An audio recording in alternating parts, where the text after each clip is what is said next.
जमरू साहिबा आप ठीक है? अरे खड़ी खड़ी मुंह क्या देख रही हो? दवाई दो मेरी बेटी को। देखो मेरी बेटी की तबीयत, मुझे कोई दवा नहीं चाहिए। आपा प्लीज, आपको दवाई ले लेनी चाहिए। बेटी तुम दवाई खा लो, दो मुझे, दो जल्दी ला। बेटी ये दवाई खा लो, तुम ठीक हो जाओगी बेटी। खा लो इसे। नहीं खाने नहीं हो रहा मुझे पुरसुकून। आप लोग शुरू से ही सब कुछ जानते थे, है ना? आप लोग इतने दिनों से झूठ बोल रहे थे मुझसे।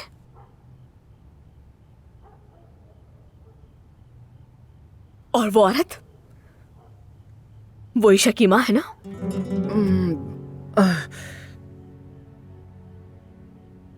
हट जाओ मेरे सामने से और निकल जाओ कमरे से।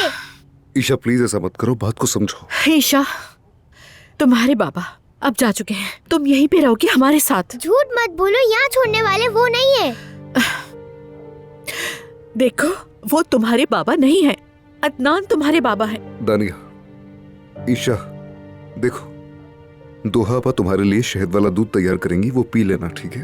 हम कल बात करेंगे ना इस बारे में। मुझे बात नहीं करनी कोई, आप मेरे बाबा हो ही नहीं सकते।